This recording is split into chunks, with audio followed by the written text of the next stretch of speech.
bienvenue du coup à cette discussion avec Nacho Vigalondo. Et un grand merci Nacho de prendre le temps de venir jusqu'à nous, de passer ce moment-là. Je rappelle que du coup c'est dans le cadre de notre programmation Chronocrimines. Chronocrimines, le nom de la programmation qui reprend le titre d'un des films de Nacho Vigalondo que l'on verra tout à l'heure. Et il y a quand même donc 3 longs métrages de Nacho dans cette programmation. On verra que vu que c'est une programmation qui est consacrée on va dire, aux comédies fantastiques et autres mondes parallèles, ça a tout à fait sa place. Et j'ai envie de dire, avec donc 4 longs métrages au compteur pour le moment et un peu plus de courts métrages, on n'est pas loin d'une rétrospective de Nacho Vigalondo. Vigalondo, pardon. Et donc Nacho, encore un grand merci d'être là avec nous. Comme d'habitude, je vous invite bien sûr à intervenir, pas pour lui couper la parole, mais voilà, à rebondir si vous avez des questions, etc. Voilà, de participer, bien sûr, de participer à la discussion. Mais je vais commencer peut-être par la première question, qui est une question un petit peu bateau. En fait, il y a très peu de choses, il y a très peu de choses sur vous, assez peu d'informations. En fait, il y a 7h35 du matin, qui est un court-métrage qui a marqué, puisqu'il était nominé aux Oscars. Et à côté de ça, d'autres courts-métrages qui sont dans dans une économie de moyens assez frappante. Et la question, en fait, c'est quelque part, quel est le parcours, d'où vous venez? Est-ce que vous avez fait une école de cinéma ou est-ce que vous êtes autodidacte? Il y a certains films, on a l'impression que c'est un personnage du vidéoclub de Clerks qui aurait pu voilà, les réaliser. Donc c'est un petit peu votre parcours les premiers temps.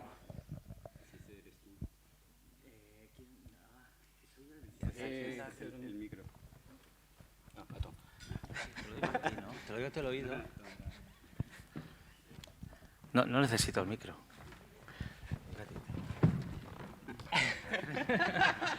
No, yo empecé a hacer cortometrajes mientras hacía enseñanza secundaria, lo que en España se llama BUP, en los 90. Y yo soy de familia, me da vergüenza hablar como un personaje de Dickens, pero soy de familia obrera, no tenía cámara de vídeo ni reproductor de VHS. Y para mí la oportunidad de hacer cortos vino porque el instituto donde yo estudiaba tenía una cámara a disposición de los alumnos. Lo que ahora aprecio como la ayuda de la enseñanza pública en mi formación, por aquel entonces era una cámara gratis. Y bueno, pues... En fait, j'ai commencé à faire des courts-métrages au lycée dans les années 90. Ma famille, je ne vais pas vous faire pleurer à la Dickens, mais je viens plutôt d'une famille ouvrière dans laquelle on ne disposait pas d'une caméra ni d'un lecteur VHS. En fait, j'ai pu commencer à faire des cours parce que l'école où j'allais avait une caméra à disposition des élèves. Donc voilà, si je me souviens de quelque chose de l'éducation nationale, c'est la possibilité d'accéder à une caméra gratuitement. Y tengo mucho cariño por esa época, más que por quizá ninguna otra época mía, porque los cortos que hice hasta la mitad de la universidad, más o menos, son cosas que hice sin ningún tipo de deseo, de gloria, ni lujuria de poder. No sabía que había festivales de vídeo. Por lo tanto, era un artista puro, cosa que ya no puedo volver a ser. J'ai beaucoup d'affection pour cette époque, en fait, pour les courts métrages que j'ai faits jusqu'à peu près la moitié de l'université, parce qu'à ce moment-là, je les ai faits absolument sans désir de gloire, sans luxure pour le pouvoir, d'une certaine façon. Je ne savais pas, par exemple, qu'il y avait des festivals qui existaient, donc j'étais un artiste pur, chose que je ne peux plus dire aujourd'hui.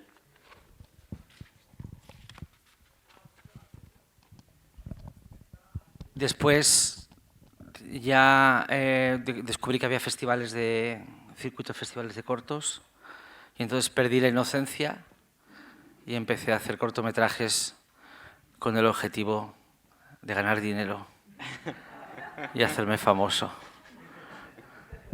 Ensuite, j'ai découvert qu'il y a des festivals de courts-métrages et donc j'ai perdu mon innocence. J'ai commencé à faire des courts-métrages pour gagner de l'argent et pour devenir célèbre. Y de ahí para abajo. Et après, c'était le début de la fin. Mais du coup c'est vraiment, vraiment autodidacte, c'est-à-dire qu'il y avait, et en fait, c'était pas des cours de cinéma, c'était pas ou à l'université, c'était pas une école de cinéma, c'était, du coup, c'est juste à un moment donné l'opportunité d'avoir une caméra et du coup de faire des films. Mais il y avait quand même le désir, même si c'était pas pour en faire un métier forcément, mais quand même il y avait l'attrait. J'ai envie de dire presque, il y avait déjà quand même une cinéphilie, un attrait pour le cinéma. Lo que estudiaste no era necesariamente cine, no eres como autodidacta, pero en estos cortos ya había una atracción por el cine, una cinefilia de alguna forma.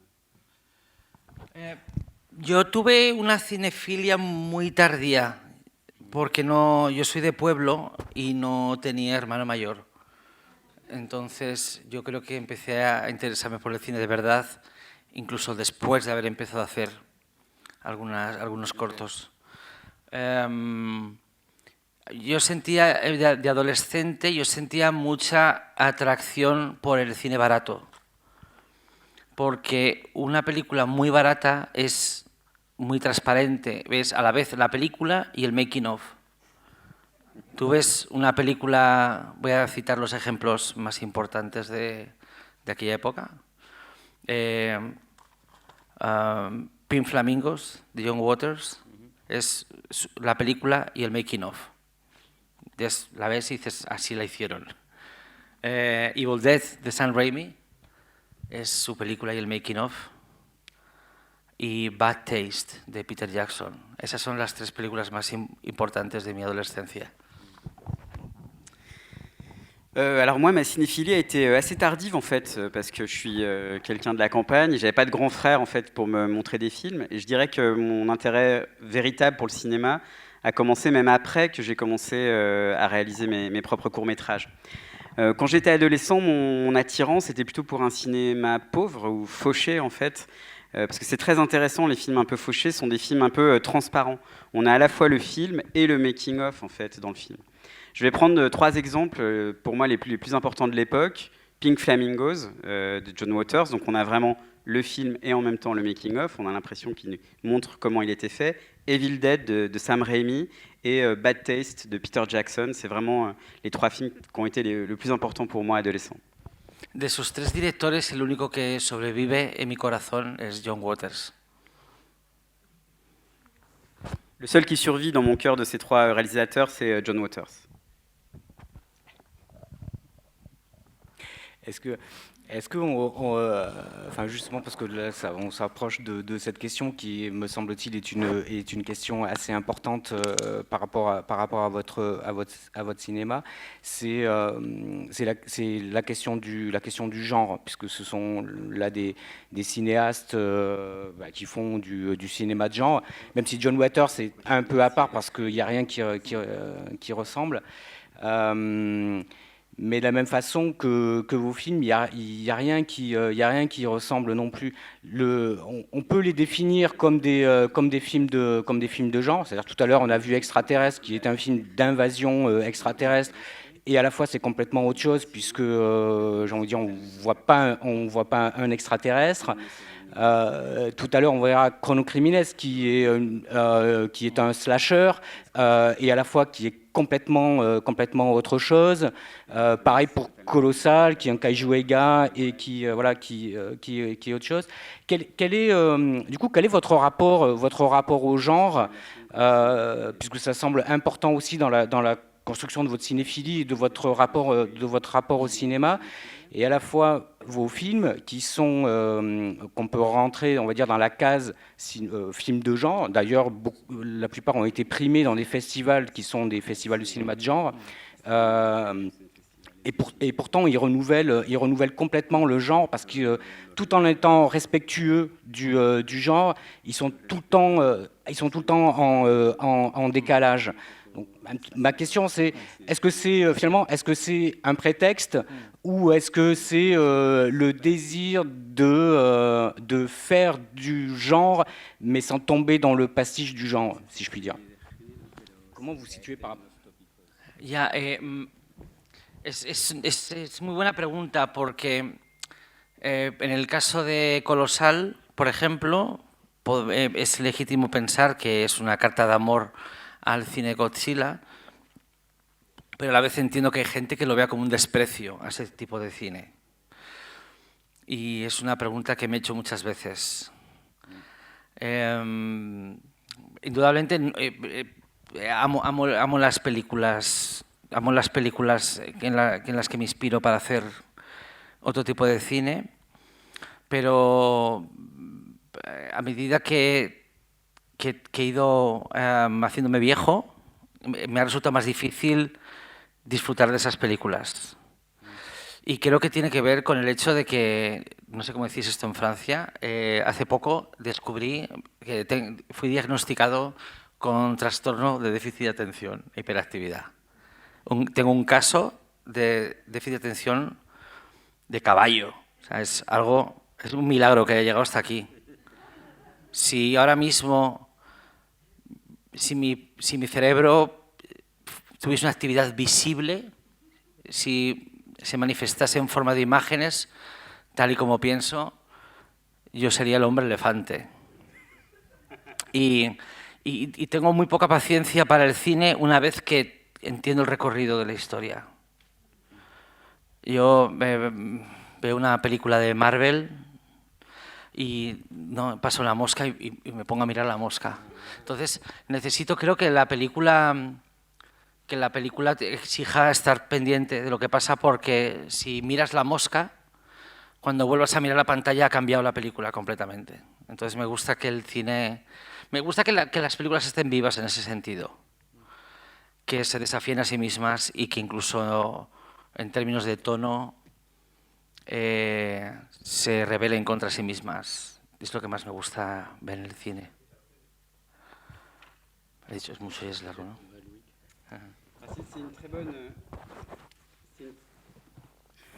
C'est une très bonne question, en fait.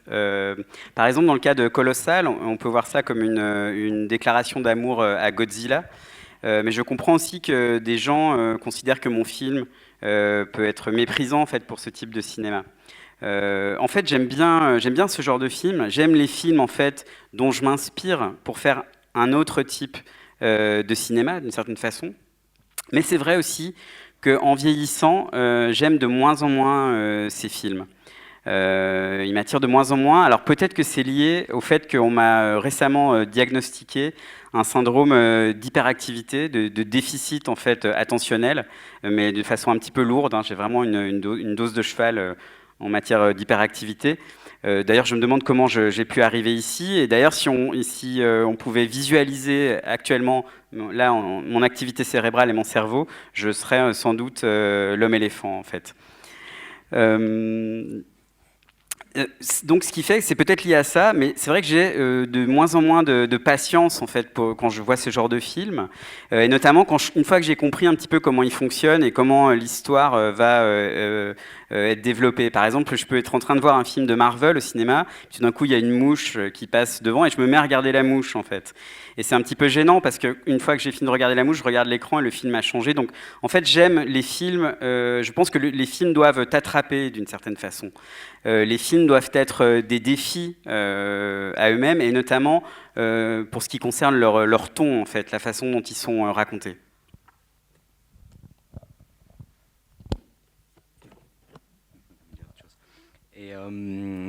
Justement sur la question du ton, parce que c'est ce côté décalé,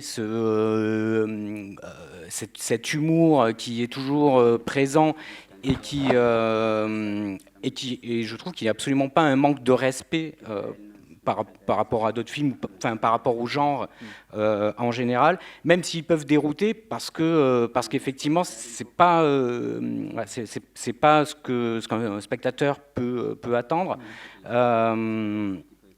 Mais du coup, ce travail-là, qui n'est pas tant un travail de réception par rapport au cinéma de genre, mais dans votre travail justement sur le genre, quelle est la place? Tout à l'heure, vous disiez à propos d'Extraterrestres que pour vous, chaque film est comme le dernier film que vous allez réaliser, et donc c'est de cocher les cases, et dire voilà, j'ai envie de faire un film d'extraterrestres, et ça c'est fait.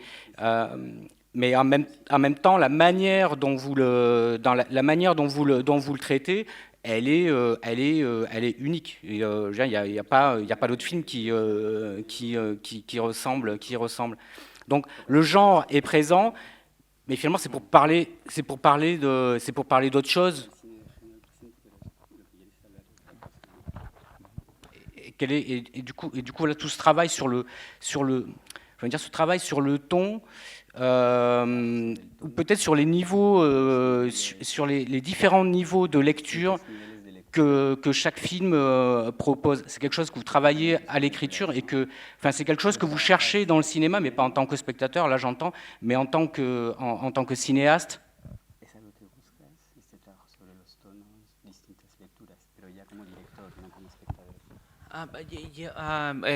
Merci beaucoup por tus palabras. Ahora llevo unos años en los que no trabajo para televisión.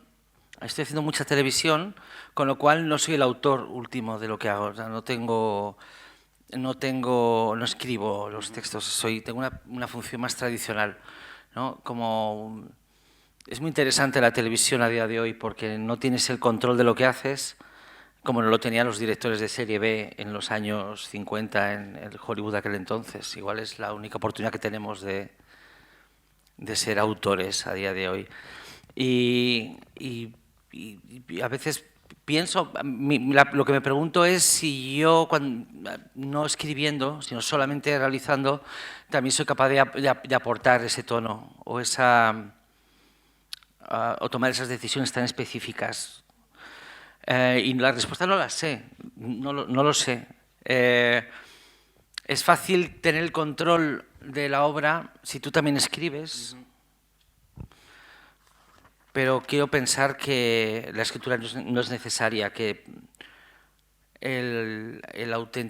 todas las decisiones vitales están tomadas en la puesta en escena, en la realización. Pero también es cierto que en televisión hay que rodar tanto al día, hay que rodar tantas cosas al día que no sé si hay espacio para crear, para decidir, pero por otro lado yo nunca he tenido tiempo para rodar nada en mi vida. Entonces, es cierto, o sea, no he tenido nunca un día de rodaje sereno, lo cual dice que a lo mejor nunca he tenido mucho dinero o soy un mal director. No sé.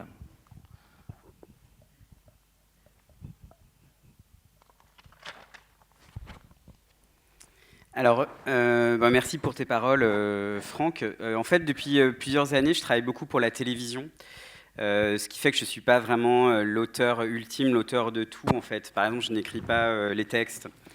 La télévision, ce qui est intéressant, c'est que tu n'as pas le contrôle, en fait, mais on se retrouve dans une situation un peu comme étaient les réalisateurs de cinéma de série B, en fait, il y a de nombreuses années à Hollywood, et je me demande même si ce n'est pas la seule possibilité aujourd'hui d'être un auteur, de travailler dans le cadre de la télévision.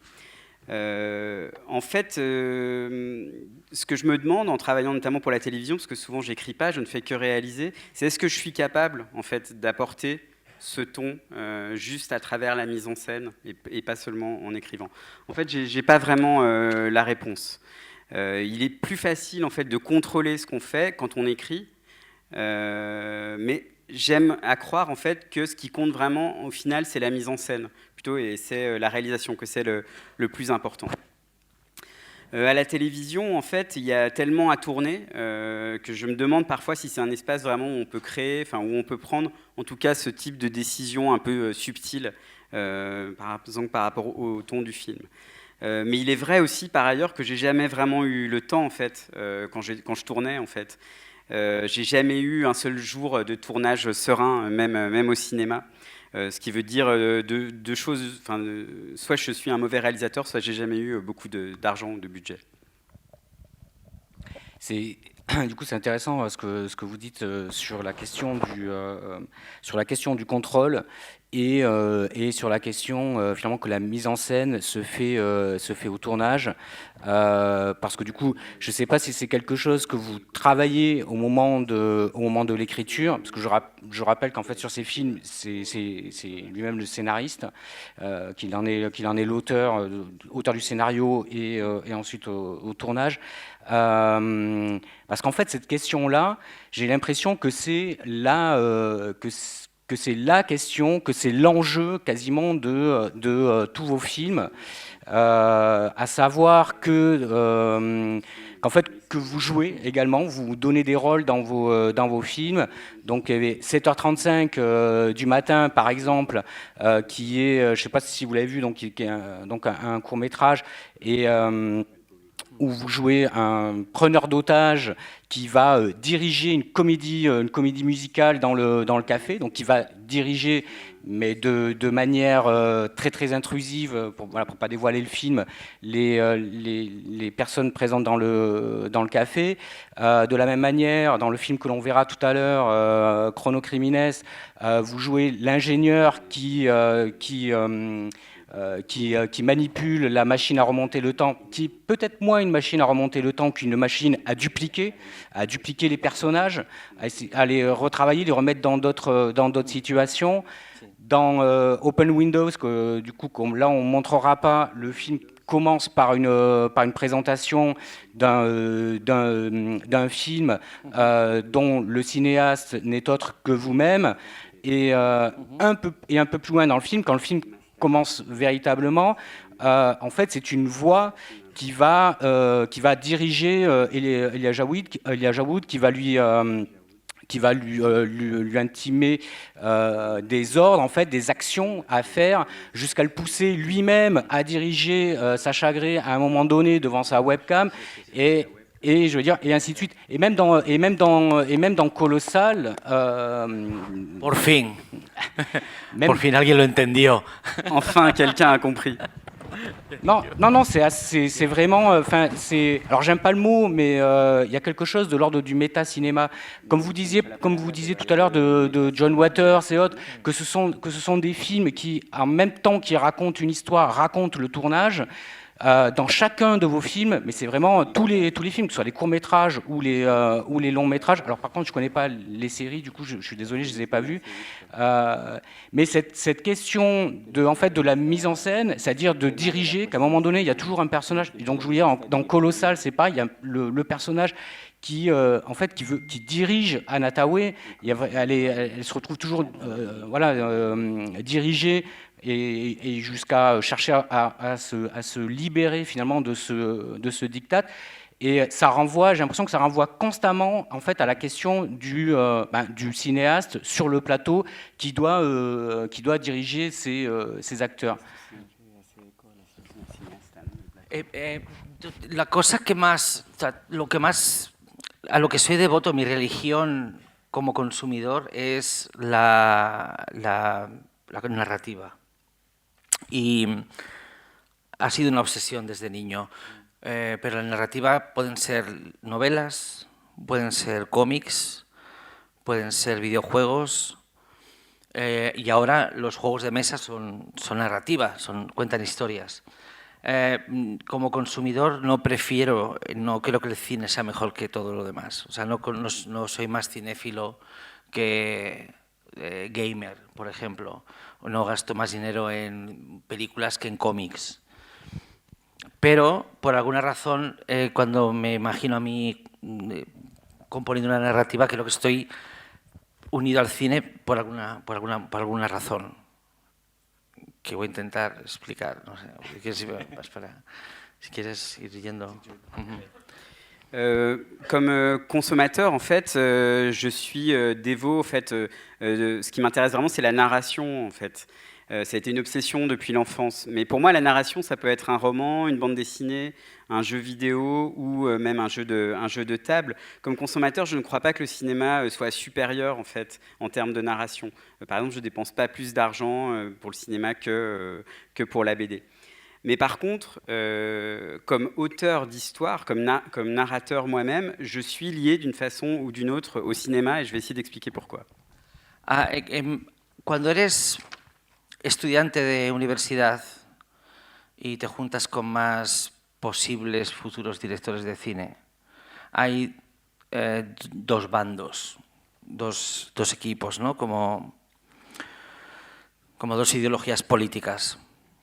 Y están los que piensan que el cine ha de ser, digamos que el bando, digamos, Hitchcock, que son los que coinciden que el cine tiene que estar diseñado antes del rodaje y que el rodaje no es más que la consecución de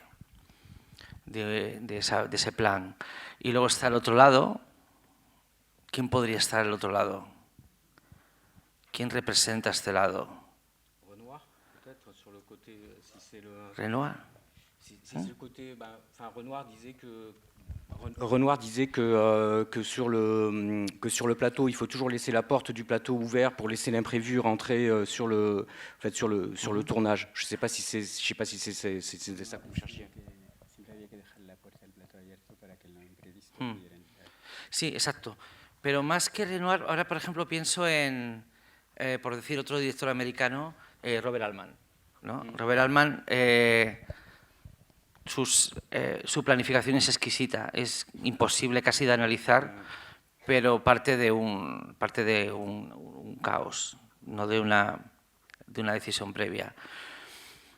Y a medida que uno se hace mayor y pertenece a uno de los bandos, yo estaba en el bando Hitchcock, descubro que la alquimia maravillosa se da cuando asumes que las dos secciones tienen igual de razón y las dos están igual equivocadas. Y a partir de ahí, cuando pienso en el personaje del científico de Cronocrímenes, tengo muy claro que es alguien que al final de la película asumes que es el demiurgo y la mayor víctima de toda la historia. No la mayor, pero una víctima de toda la historia. La mayor víctima es la chica, evidentemente. Y el hecho de que el cine exija que tengas el control total sobre algo que ha de ser libre, no ha de ser controlado, es un misterio que crece con los años. O sea, cada vez me fascina más el acto de rodar, sea para lo que sea. Y creo que el interés por rodar y el interés por representar en las películas una posible naturaleza del acto creativo está unido, pero a partir de ahí no sé por qué me gusta hablar en esos términos.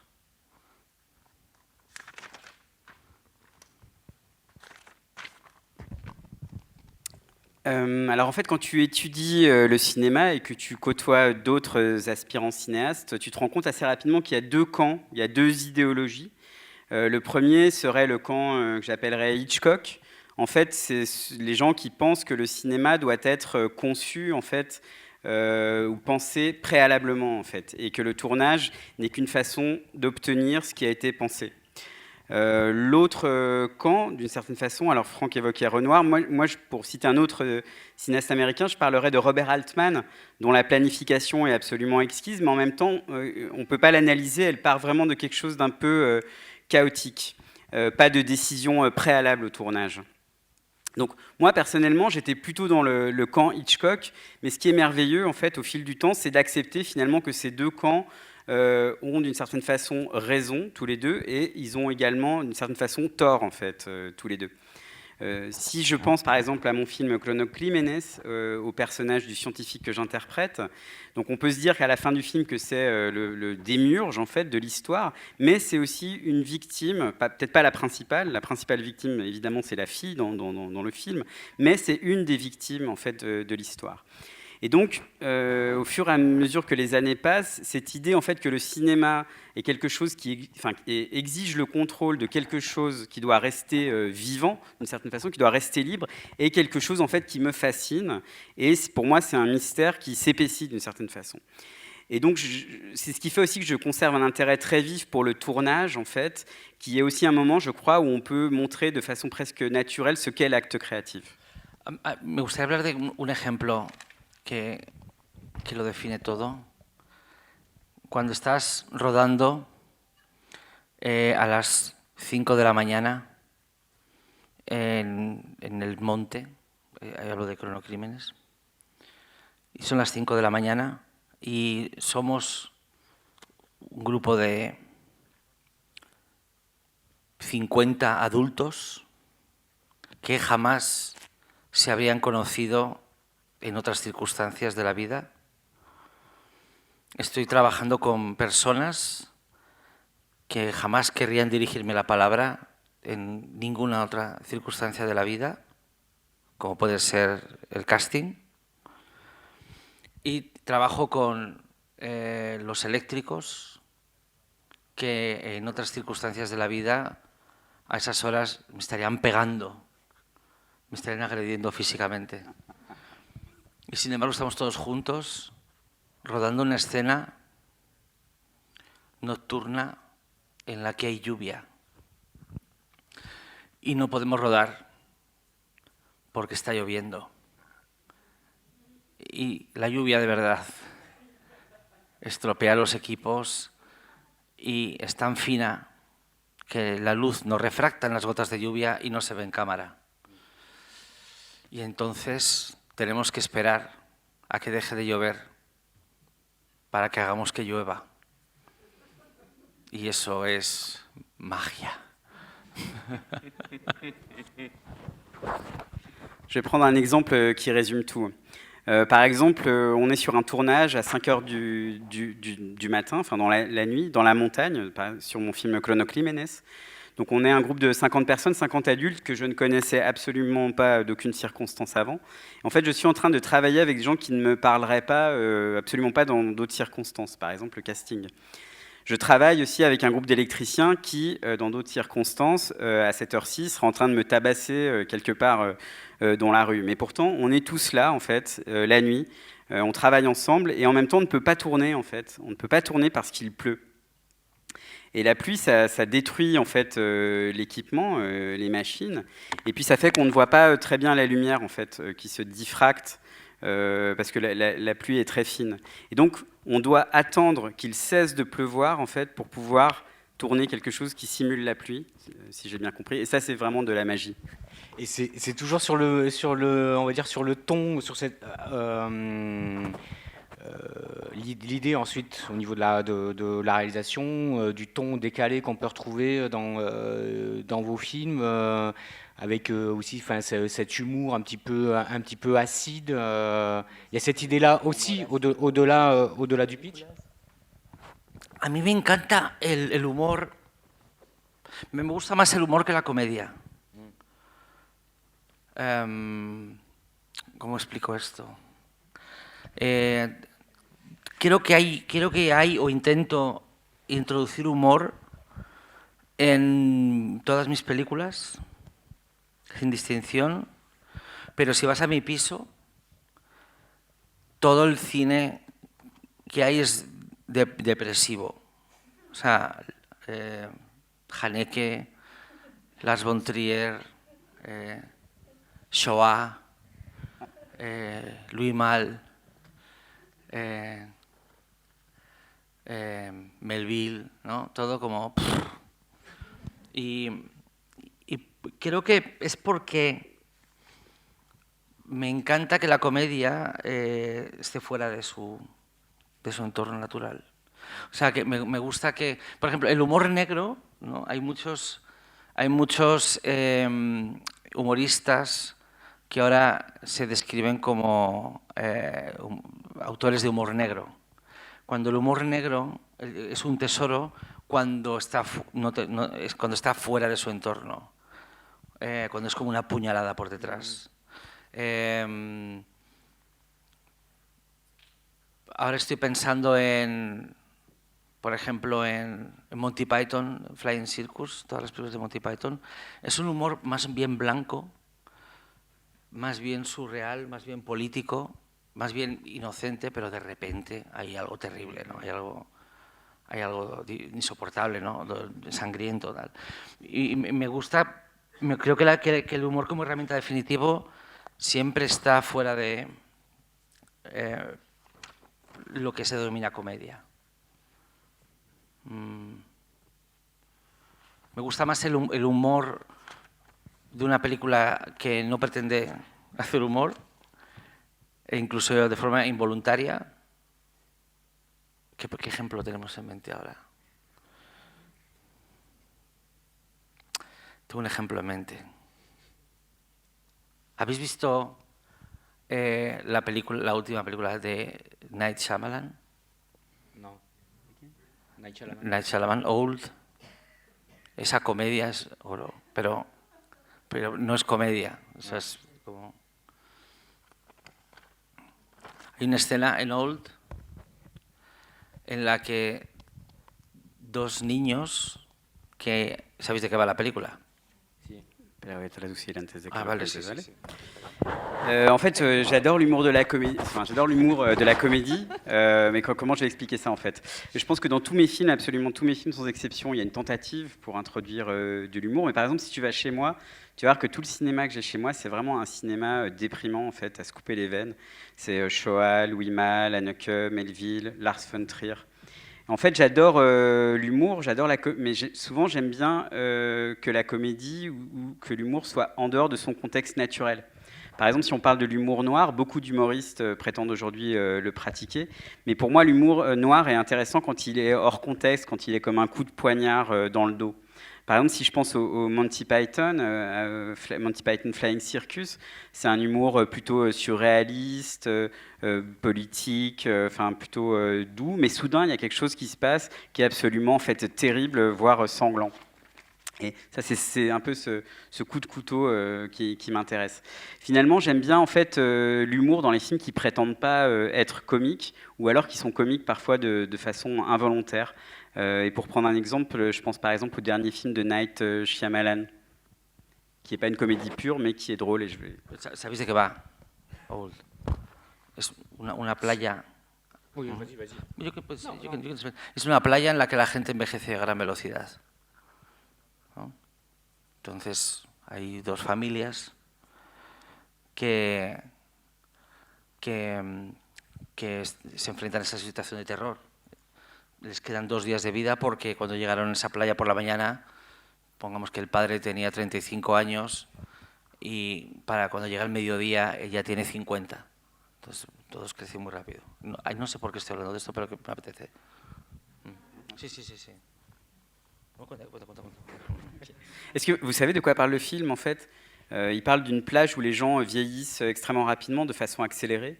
Et donc il y a 2 familles qui se trouvent sur la plage et qui sont confrontées à cette situation terrible. Il ne leur reste plus que 2 jours de vie. Le père a 35 ans par exemple quand il arrive, et à midi il a déjà 50 ans en fait. Donc ils sont tous très, très inquiets. Y hay un momento en el que en una tienda de campaña entran 2 niños de diferentes matrimonios, ¿no? La niña es de un matrimonio y el niño es del otro. Digo esto para dejar claro que no son hermanos. Y entran a la tienda de campaña. Y pasan las horas, que para ellos son años, y cuando salen de la tienda de campaña ya son 2 adolescentes y ella está embarazada. Y claro, todos sabemos que aunque tu cuerpo y tu cerebro se desarrollen a una velocidad anómala, la experiencia del deseo, la sexualidad, el desarrollo de la personalidad tiene que ver con la experiencia. No es porque tus brazos y piernas crezcan, no eres maduro, ni tienes pulsiones sexuales. Entonces, claro, están Tú imagínate, ¿no? Que están ellos dos niños en una tienda de campaña, que están juntos así y ven cómo sus cuerpos están creciendo y de repente ya son adultos y se miran y dicen, yo creo que ya... Entonces esa comédia es oro. Donc dans le film, il y a un moment où deux enfants entrent dans une tente, en fait, et ces deux enfants de familles différentes, on sait tout de suite qu'ils ne sont pas frères et sœurs, et donc les heures passent, des heures qui pour eux sont des années, et une fois qu'ils sortent de la tente, ils sont devenus des adolescents, et la fille est enceinte, en fait. Et donc, même si on comprend et on sait que leur corps s'est développé d'une façon extrêmement rapide et accélérée, que leurs membres se sont étirés, allongés, nous, on sait très bien que la sexualité, c'est quelque chose qui vient de l'expérience, en fait. Et donc, on les imagine très bien dans la tente. Voilà, ils sont tous les deux là. Les minutes passent, leur corps commence à s'allonger, à changer. Ils se regardent et puis là, ils se disent ouais, bon, bah, ok, on est prêt, quoi. Donc, on sait pertinemment que c'est pas comme ça. Et c'est voilà, c'est ce genre en fait de choses drôles malgré soi.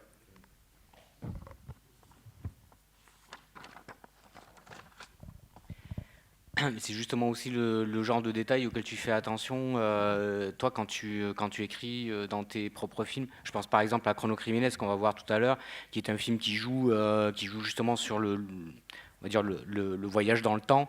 Et c'est typiquement le genre qui est hyper casse-gueule, parce qu'à un moment donné, il y a quelque chose il y a quelque chose qui marche pas, où il va enfin voilà, il y a quelque chose où ça va se chevaucher, voilà, c'est un genre qui est quand même assez difficile. Alors que là, pour le coup, déjà, je trouve que c'est un film qui marche très bien sur cette question de la temporalité.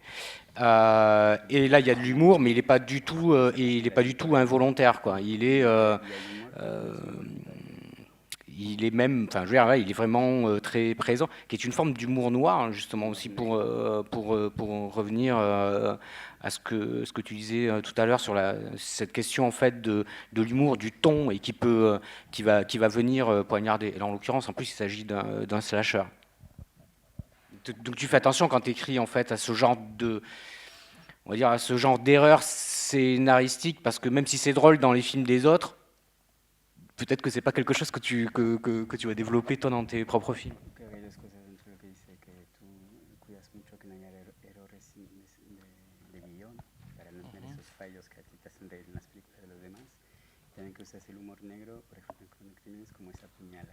Sí. Pero cuando has explicado mi escena de la película de Shyamalan, de repente se ha ido mucha gente.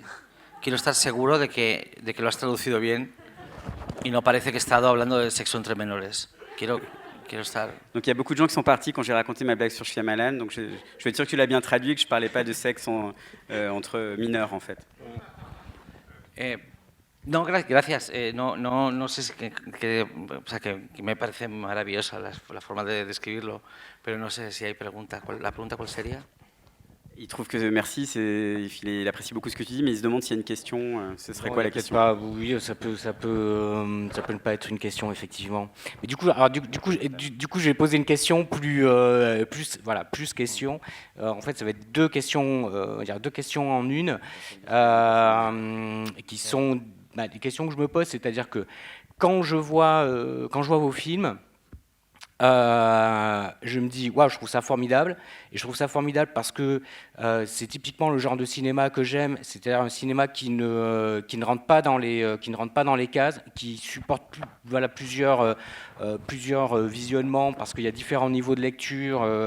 Donc ce sont des films qui sont très très riche, sans jamais être pesant, mais à la fois en termes de production, en termes j'ai envie de dire de diffusion, les films qui rentrent pas dans les cases. Voilà, comment vous arrivez à défendre les projets, à monter les projets financièrement avec avec des productions. Alors, tout à l'heure, Extraterrestre, vous disiez que c'était vous-même qui était à la prod, mais Mais du coup, là, comment on arrive, à défendre, enfin, en fait, à trouver de l'argent pour faire des films qui correspondent pas à ce que le marché attend, non, bah, de façon générale, et bien sûr après aussi la même question par rapport au film américain, qui même si c'est du cinéma indépendant, c'est quand même peut-être aussi encore, enfin une autre industrie, les choses se passent pas tout à fait de la même façon qu'en Espagne. Sí. Pour être très concret. Que él cuando ve tus películas le parecen formidables, le gusta mucho, porque también es un cine que no entra en las casillas, que tienen distintos niveles de lectura, por ejemplo, que son género pero que se alejan también del cine de género. Pero este tipo de cine que no entra en casillas, que no corresponde realmente a lo que está pidiendo el mercado, ¿cómo consigues tú venderlo, los proyectos para que se produzcan, ¿no? En general, y específicamente en el contexto americano, que aunque no trabajas en Hollywood, que es el cine independiente, que también es una forma de hacer cine distinta. Yo he tenido mucha suerte y aunque ni una sola de mis películas ha sido un éxito en taquilla, sí que han tenido la vida suficiente como para poder generar otra más. Pero llevo 6 años sin dar luz verde a un proyecto, con lo cual no tengo el secreto no tengo el secreto para hacer películas fuera de las casillas, out of the box, ¿no? Con películas extrañas. Entonces, tengo que reconocer que he tenido mucha suerte y espero seguir teniéndola, vamos. Alors moi j'ai eu beaucoup de chance parce que aucun de mes films n'a été vraiment un succès en fait en termes d'entrée, mais c'est des films qui ont eu un parcours suffisant pour me permettre de faire d'autres films en fait derrière. Mais là par exemple ça fait 6 ans que j'ai pas tourné de nouveaux films, donc j'ai pas vraiment de secret pour faire des films étranges qui sortent un petit peu des cases comme tu disais. La question après c'était au niveau de au niveau de la production et de la diffusion, du coup, enfin voilà comment ça se passe. Après, quand tu as déjà fait 4 films, on va dire, ok, on connaît, c'est quelqu'un que l'on connaît, on sait de quoi il est capable, on sait ce qu'il va faire. Mais auparavant, enfin, Chronocriminels ou Extraterrestre, donc là, la production, tu étais déjà dans la production, donc c'était peut-être quelque chose qui était plus facile à développer. Mais derrière, après, pour faire Open Window ou enfin, aller aux États-Unis pour faire des films, ils étaient quand même, enfin, ils étaient ouverts à ton écriture. Quand ils ont dit oui tout de suite, en se disant ouais c'est parfait, on va faire par exemple Colossal, on va faire un film, ça va être un kaiju Ega, mais bon en fait ça n'a absolument rien à voir avec Godzilla, et ils n'étaient pas un peu frileux? Bueno, es una pregunta sobre la producción y la difusión de tus películas, ¿no? Ya has hecho 4, entonces ya te conocen y en las primeras películas estabas involucrado en términos de producción. Pero la cuestión es un poco como el paso hacia Estados Unidos, ¿no? ¿Cómo les has vendido esos proyectos a los productores americanos? Porque eran películas de monstruos sin ser de Godzilla. ¿Cómo les has convencido? Muy sencillo. La razón por la que Colosal existe, que es la película que se vendió a los financieros norteamericanos, la razón por la que Colosal existe es porque Anne Hathaway quiso hacer el personaje. Okay. Entonces, una vez que Anne Hathaway se comprometió a hacer el personaje, todo lo demás ya se hacía irrelevante. O sea, esa es la forma con la que se financian películas. Con la colaboración de actores, cada vez que veis una película extraña, pequeña, con un casting de gente muy conocida, y si os gusta la película tenéis que agradecérselo al casting. En fait, c'est très simple. Dans le cas de Colossal, le film existe et a été financé aux États-Unis parce que Anne Hathaway a accepté en fait de le tourner et de faire le film. Et à partir de là, tout le reste en fait suit. D'une manière générale, quand vous voyez des films, des petits films, des films étranges qui vous plaisent, il faut que vous soyez très reconnaissant pour les acteurs, pour le casting, parce que c'est souvent eux qui permettent que ce genre de film soit financé. Du coup, c'était le premier choix, Anne Hathaway. c'était le premier choix. Enfin, vous êtes allé, enfin, c'était elle. Vous êtes allé la voir et elle a dit OK, banco, et on est parti. No, Ça a été un peu plus no laborieux. porque estaría loco. Cuando yo estaba en casa y me llamaron y me dijeron de la agencia que tenemos y ellos me dijeron que ella estaba interesada en el personaje, yo reaccioné sorprendido. No era mi opción porque no contaba con que la película tuviera ese alcance. El personaje lo iba a hacer yo con una peluca.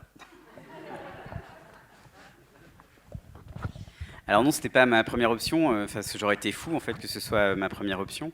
En fait, ce qui s'est passé, c'est qu'on m'a appelé de l'agence qu'on a en me disant que Anne Hathaway était intéressée. Du coup, j'ai eu une réaction un peu de surprise, d'étonnement en fait. Donc, c'était pas du tout ma première option parce que je pensais pas que le film pourrait atteindre en fait une cible aussi large. Au départ, j'allais le faire moi avec une perruque. Est-ce que vous avez d'autres questions ou d'autres réactions? Ouais, je vais passer mon micro.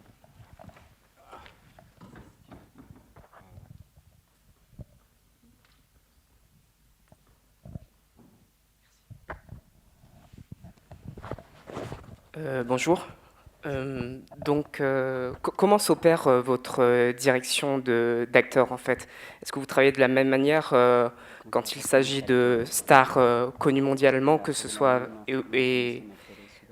qu'avec des acteurs un peu moins connus peut-être? Est-ce que la direction d'acteur, c'est quelque chose que vous avez appris au fur et à mesure des films? Et puis par ailleurs, si je peux me permettre, ça concerne pas la question, mais à propos de Old, je pense que justement, ce qui se passe dans l'attente, c'est que l'argument qui est avancé, c'est que leur développement hormonal et cérébral allait aussi vite que leur développement corporel, et donc c'est peut-être pour ça qu'ils se sont retrouvés épris l'un de l'autre, et qui, en fait, ils faisaient des choses qu'ils ne pouvaient pas expliquer, en fait. C'est mon point de vue.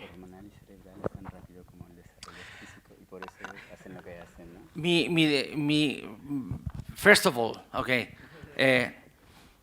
desde que mi desarrollo hormonal me permitió practicar sexo con otro ser humano, no con la mano, hasta que me atreví y hasta que me sentí mínimamente preparado para hacerlo, pasaron años. Años en los que intercambias momentos con otros seres humanos. Yo creo que la idea del sexo, si tienes la memoria de un niño o una niña de 6 años, la idea de sexo es absolutamente terrorífica. De la misma manera que la primera vez en tu vida que ves pornografía es terrorífico, es body horror. Entonces, no puede ser. Es la única cosa que estoy realmente dispuesto a discutir aquí. Alors la première chose, donc depuis que mon développement hormonal en fait m'aurait permis d'avoir une sexualité, entre ce moment où j'aurais pu avoir une sexualité et le moment où je me suis senti effectivement prêt à en avoir une, il s'est passé en fait beaucoup de temps. Et il s'est passé beaucoup d'années et des années d'échanges en fait. Et par exemple, l'idée du sexe, si on a la mémoire d'un enfant, est quelque chose sans doute de terrifiant en fait. C'est comme la première fois qu'on voit de la pornographie, c'est quelque chose de terrifiant, c'est body horror. Donc voilà, c'est la seule chose que je suis prêt à discuter ici.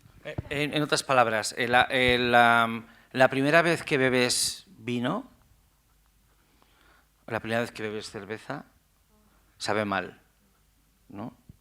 Pero al parecer en la playa de Samalan, ¿no? La primera vez que tomas una copa de vino, ya eres como un sumiller.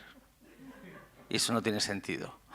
En fait, la première fois que tu bois un verre de vin ou de bière, ça a mauvais goût en fait. C'est en buvant qu'on commence à apprécier. Mais dans le film de Shyamalan, en fait, la première fois qu'ils boivent un verre de vin, ils sont déjà devenus des sommeliers et ça, c'est absurde. Pero lo que decías de la actuación, antes he hablado en términos muy positivos y muy soñadores de un rodaje.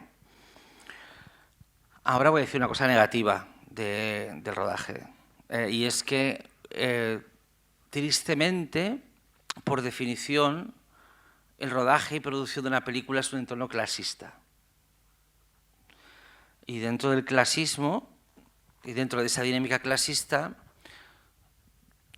o te beneficias de ella o la sufres.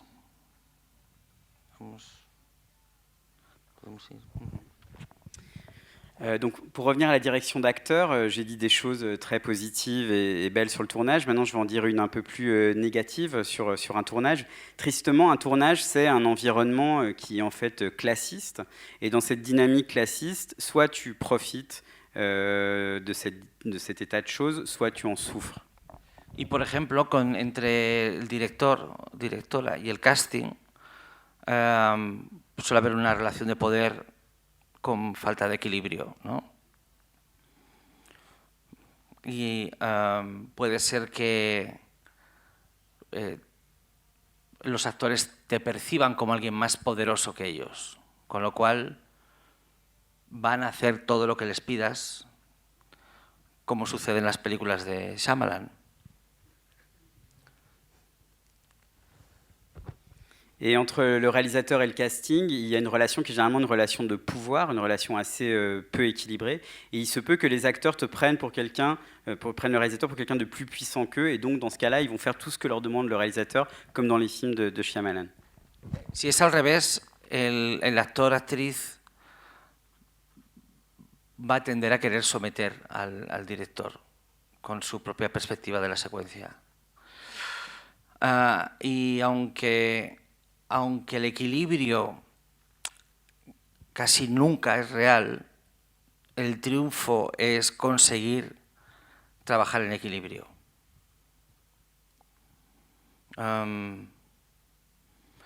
Por ejemplo, esto es una cosa que he ido aprendiendo con los años. Aunque seas un director con prestigio y trabajes con actores amateur, haz todo el esfuerzo posible para que todos entiendan lo que están haciendo delante de la cámara y todos tengan sus preguntas respondidas y todos... Y al revés, si eres un actor, una actriz de élite y estás trabajando con una persona que está empezando, ten la generosidad de entender que la visión de conjunto solamente la tiene el director. Nadie más la tiene. El director y la directora son los únicos individuos que ven la película como un hecho total, no como una sucesión de secuencias o como una colección de pegatinas. Alors si c'est l'inverse dans cette relation, l'acteur ou l'actrice vont avoir tendance à vouloir soumettre le réalisateur avec leur propre perspective sur la scène. Et même si l'équilibre est jamais réel, le succès, d'une certaine façon, c'est de travailler dans une forme d'équilibre, de rechercher une forme d'équilibre. Par exemple, ça c'est quelque chose que j'ai appris avec les années, quand on est un réalisateur relativement prestigieux et qu'on travaille avec des acteurs amateurs, il est très important en fait que ces acteurs comprennent en fait ce qu'ils sont en train de faire devant la caméra et il faut leur donner des réponses à toutes leurs questions. Et à l'inverse, quand on est un acteur ou une actrice d'élite, de prestige, c'est important aussi d'avoir la générosité en fait vis-à-vis d'un réalisateur qui serait plus débutant. Et pourquoi ? Parce qu'en fait, le réalisateur, l'auteur du film, enfin le réalisateur ou la réalisatrice, est la seule personne qui voit l'histoire dans son ensemble et qui considère le film, enfin qui a une vision du film comme une totalité plutôt que comme une suite de séquences ou une suite d'images en fait.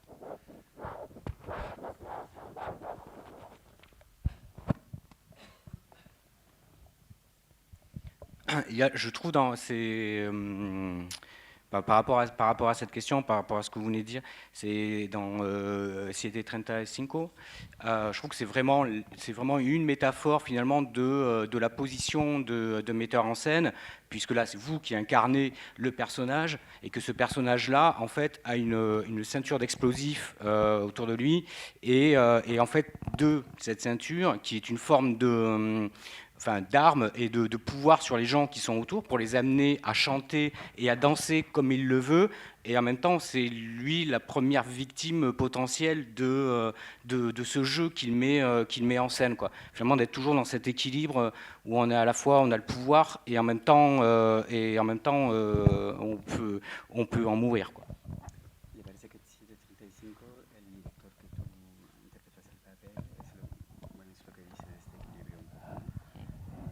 Tiene esta cintura de explosivos que le permite que la gente haga lo que él quiere, él los está controlando de esta forma, pero a la vez él va a ser la primera víctima si la usa de alguna forma, ¿no? Entonces él ve un poco esa tensión de la que hablaba, esa búsqueda de equilibrio, bueno, como una metáfora muy corta. Est-ce que, parlons du coup peut-être pour rebondir sur cette question relation acteur cinéaste, revenir en fait dans la position où vous êtes acteur dans les films d'autres, pour le coup, parce que il y a aussi cette casquette, la casquette de l'acteur.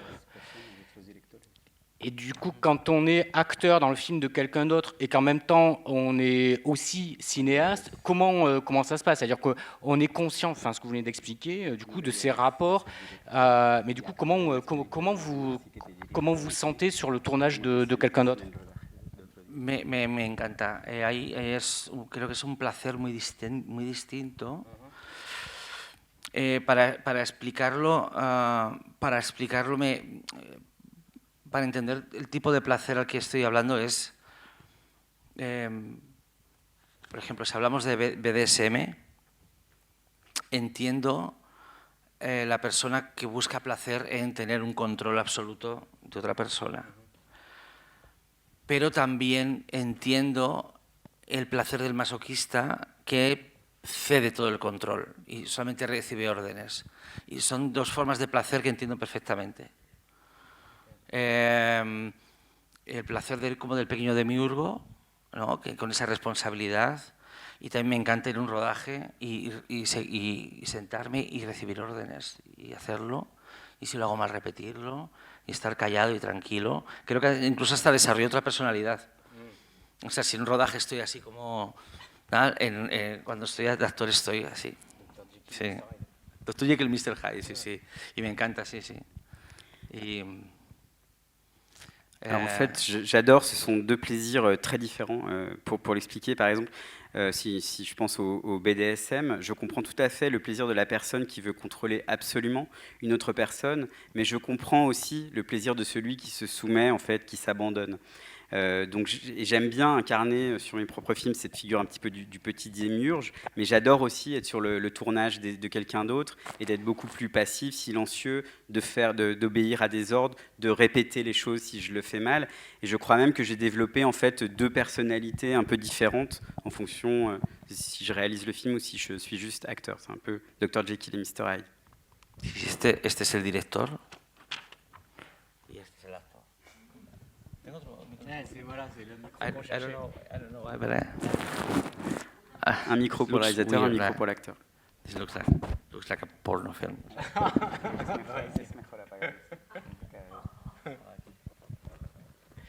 Et du coup, là, vous choisissez les rôles quand c'est pour les films d'autres? Il peut y avoir des propositions et des refus, enfin voilà, des films que vous n'avez pas envie de faire, ou des personnages que vous n'avez pas envie d'incarner ou de jouer, ou par moment, je sais pas, s'il y a un scénario qui vous passe sous les yeux et de se dire ah là j'aimerais bien jouer dans ce film. Voilà, enfin il y a une sélection, un choix dans votre carrière d'acteur.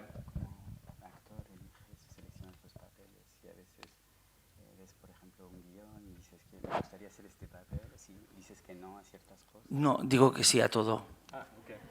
Sí, no es una cosa frecuente, o sea, no me piden de forma frecuente, pero si por tiempo es posible, siempre digo que sí. Por eso siempre he salido en películas muy pequeñas o por ejemplo, hice un papel importante en la serie Veneno, que fue lo último y lo primero que hice o sea, lo último que hice antes de entrar en confinamiento y lo primero que hice después, al acabar el confinamiento. Antes del confinamiento hice la escena en la que toco la guitarra y canto una canción, y entonces tengo el confinamiento y al acabar y rodamos la secuencia en la que me cuelgo y me suicido, ¿no? Eso es como un arco. Y ahora, claro, en lo que hago ahora, que es una mezcla de Jekyll y Hyde en el mismo, ¿no?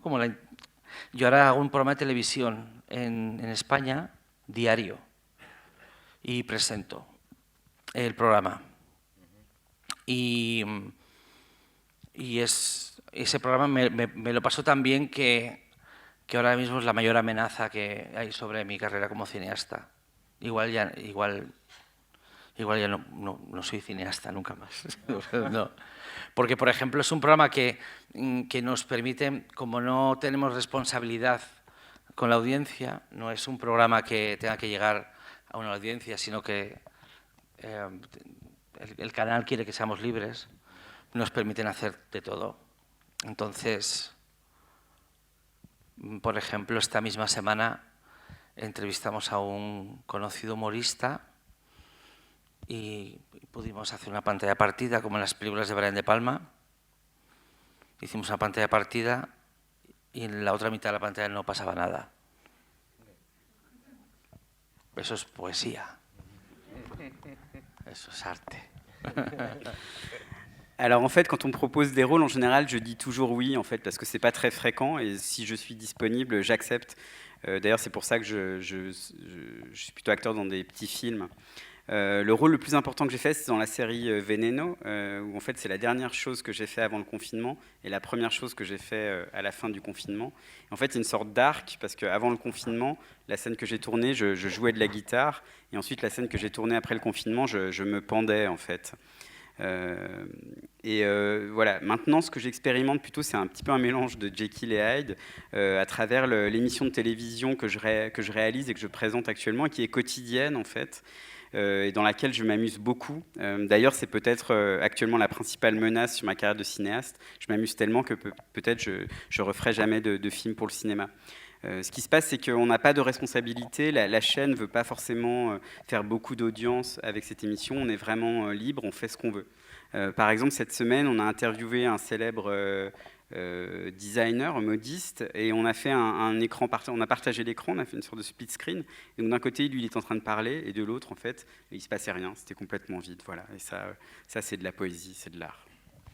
Et ça, du coup, c'est quelque chose, en fait, c'est une écriture quotidienne, c'est-à-dire qu'il n'y a pas de préparation préalable, c'est comme ça vient au jour le jour.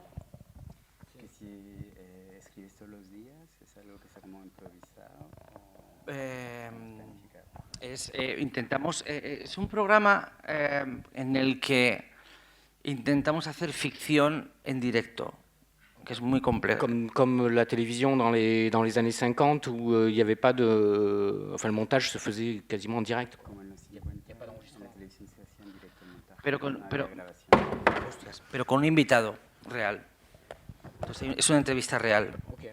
Pues, por ejemplo, que conozcáis el año pasado entrevisté a la actriz protagonista de la película Los Inocentes, que aquí están los directores. Entrevisté a Albert Serra, que le conocéis bien. Esta semana entrevisté a Alejandro Amenábar. Y en la entrevista es real. La entrevista es real. O sea, es una entrevista real a alguien, a un cineasta, a un cantante. Pero intentamos, y es algo que creo que es muy delicado, intentamos que la ficción brote constantemente alrededor. Por ejemplo, siempre después de publicidad, yo tengo una actitud muy dominante, muy desagradable con mi compañero. No es una relación de payasos. Entonces le maltrato psicológicamente. Pero al volver de publicidad, es él el que se levanta y me tira de la silla con fuerza Y entonces aquí ponemos una mesa, es como si esta mesa estuviera aquí, llena de botellas de cristal, para que al caer hacia atrás las botellas salten y hagan mucho ruido. Y yo no tengo, o sea, yo no soy stunt, o sea, es real, o sea, es violencia real. Entonces, estoy entrevistando a una persona de prestigio, ¿no? Entonces, el presentador es agredido físicamente, de verdad, tardo unos minutos en volver a sentarme y mientras tanto la entrevista sigue normalmente, como si no hay... Entonces, claro, eso es muy valioso. Está todo en YouTube. C'est expérimental. Está todo en YouTube. Alors en fait, dans cette émission, on essaie de faire de la fiction en direct, et notamment à travers des entretiens à des personnes réelles, en fait. Par exemple, il y a quelques semaines, j'ai interviewé l'actrice principale de Los Inocentes, d'ailleurs l'équipe est dans la salle. J'ai interviewé le cinéaste Albert Serra ou le cinéaste Alejandro Amenábar. Donc l'émission est basée sur des entretiens réels, mais on essaie de faire surgir autour de ces entretiens la fiction. Pour vous donner un exemple, par exemple, dans l'émission, j'ai une relation un peu violente avec la personne avec qui je présente, avec mon compagnon. Je le maltraite psychologiquement. Ça, c'est dans la première partie de l'émission en général. Et après la pub, dans la deuxième partie de l'émission, en fait, il me renverse, il renverse ma chaise. Derrière, on a mis une table avec du verre. Et en fait, je tombe sur les bouteilles. Alors, c'est pas du chiquet, hein, je tombe vraiment et tout. Je casse tout. Je mets pas mal de temps à me relever. Mais pendant toute cette mise en scène, l'interview continue, en fait, par exemple. Donc ça, c'est quelqu'un, voilà, j'interviewe quelqu'un de prestige, mais en même temps, je suis agressé. Enfin, et ça a beaucoup de valeur pour moi. Y la norma es que nadie me ayuda a levantarme. Nadie. Soy yo el que tiene que quitarse los cristales rotos y sentarse. Para el especial Navidad invitamos a mi madre real, a mi auténtica madre. Y cuando Aníbal, que es mi compañero, me tira al suelo, es la única que se ha levantado para ayudarme a ponerme en pie. Ese programa, si algún día mi madre no está, ese programa no podré verlo. A veces es como... Estoy haciendo una película con mi propia vida, yo creo. En fait, dans l'émission, personne n'a le droit de me relever en fait, et de m'aider à m'enlever les bouts de verre. Et à Noël, on a invité ma mère, ma propre mère, pour l'émission. Et quand on m'a renversé comme ça de la chaise et qu'on m'a fait tomber dans le verre, c'est la seule qui s'est levée pour m'aider. Voilà. Donc, cette émission, je ne pourrai pas la voir sans doute après, quand elle sera plus là. Je crois que je suis en train de faire un film ou une émission sur ma propre vie. Ouais, complètement. Est-ce que... parce que je vois qu'il est déjà presque 7h30. Donc, je ne sais pas si peut-être prendre une dernière question, une dernière remarque. Non, il n'y a pas. Alors, du coup, juste une dernière réflexion ou une dernière question, enfin, en tout cas là de ma part. Du coup, j'ai très envie de voir cette émission. Il faut nous rappeler le titre de l'émission. Se llama es una expresión que no sé cómo se llama aquí, se dijo aquí en Francia.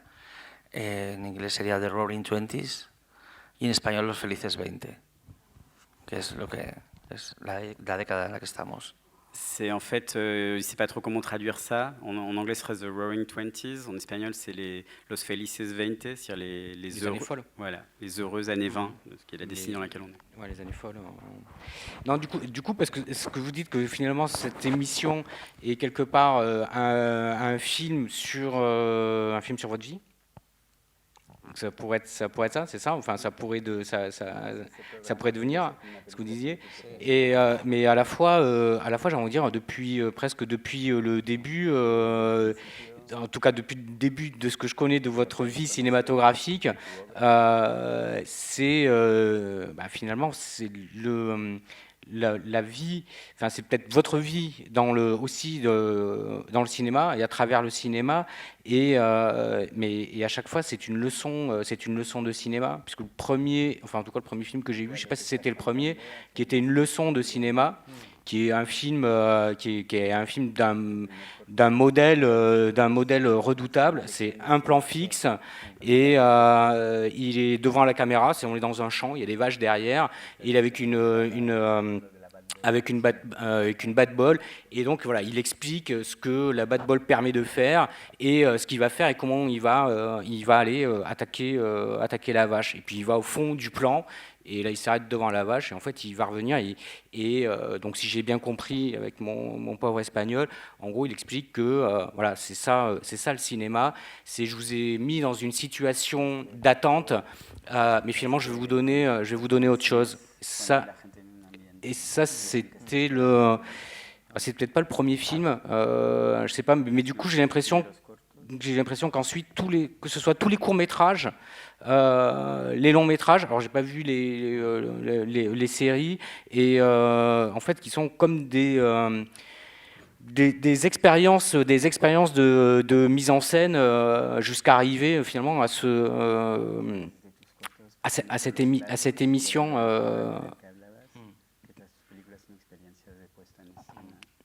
Et cette émission qui est presque quelque chose un peu de sadomaso, mais finalement, ce côté sadomaso, il est toujours présent dans le sous-texte de tous les films.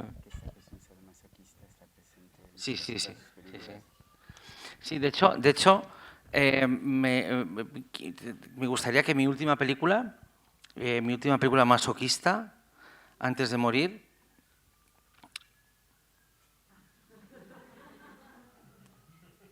¿lo estáis oyendo?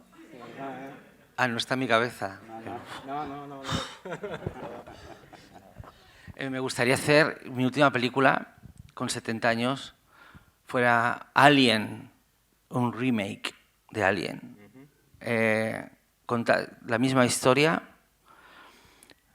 contado desde el punto de vista del alien.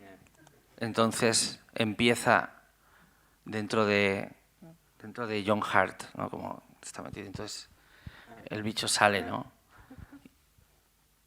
Y ve un montón de humanos y quieren y ya se siente, el tío sabe que ya sufre un pecado original por haber nacido.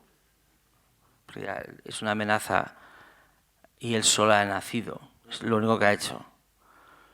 Entonces le persiguen y el pobre está huyendo y él solo quiere comunicarse con la gente, pero como sucede en su especie, cada vez que está contento de ver a alguien, ¿no? Le sale que esto en su especie es una reacción de amor, ¿no? Sabéis que Alien es una metáfora fálica, o sea, que todo esto es una metáfora fálica y de la que sale otra metáfora fálica. Son dos metáforas fálicas, una dentro de la otra. Y entendemos que siguiendo esa metáfora, esto es positivo. Entonces el alien está contento y quiere tener amigos. Y entonces es una historia de supervivencia. Y de alguien que lo único que quiere es un abrazo. De fait, le dernier film maso que j'aimerais faire avant de mourir, j'aimerais en fait faire Alien, un remake d'Alien quand j'aurai 70 ans, mais du point de vue de l'alien. C'est-à-dire que le film commencerait quand l'alien naît à l'intérieur de John, de l'acteur John. Donc il sort comme ça, il voit tout d'un coup beaucoup d'humains. Alors il est conscient déjà qu'il y a un petit problème à sa naissance, quoi. Il y a un peu un péché originel dès le départ. Donc lui il sort, tout le monde fuit. Lui il est assez content en fait de voir des gens. Il essaie de se rapprocher en fait. Et en fait dès qu'il est content de les voir, c'est quelque chose qui est lié à son espèce. Bah il y a ce truc qui sort, quoi. Et qui leur défonce le crâne. Parce qu'Alien est une métaphore phallique, en fait. C'est même une métaphore phallique qui sort d'une métaphore phallique. Donc c'est quelque chose d'un peu positif. En fait, ce personnage, tout ce qu'il veut, c'est finalement il veut qu'on l'embrasse, quoi. Enfin, il veut qu'on le prenne dans ses bras. Je trouve que c'est une très belle, ce serait une très belle façon de conclure. si ça vous convient. Que le parece una forma buena para concluir, si a ti te va. Para concluir esta reunión o mi carrera. Non, Cette réunion, ma ce carrière. moment-là. Non. Et peut-être votre carrière, mais de toute façon, ce ne sera pas avant que vous ayez 70 ans. Donc d'ici là, on aura pu voir d'autres films.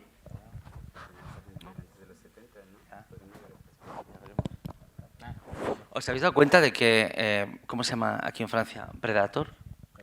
Predator. Que es o sea, no digo nada, es una página. La boca del Predator. Es como la boca del Predator, el diseño de la boca del Predator está inspirado en los genitales femeninos. Entonces la película Aliens contra Predator no es necesariamente una película violenta, ¿no? Puede ser como el encuentro por fin de dos criaturas que estaban condenadas a encontrarse. Je ne sais pas si vous avez remarqué que Predator, en fait, son visage en fait, est basé sur les organes génitaux féminins, sur un vagin. Donc le film Alien contre Predator, c'est pas forcément un film violent en fait. C'est un film sur une rencontre entre deux personnages qui étaient destinés à se retrouver. Merci beaucoup Nacho. Et puis à très bientôt. J'espère quand même sur les écrans. On aimerait bien revoir un film là, très vite. Merci. Chrono Crímenes à 21h, ici même.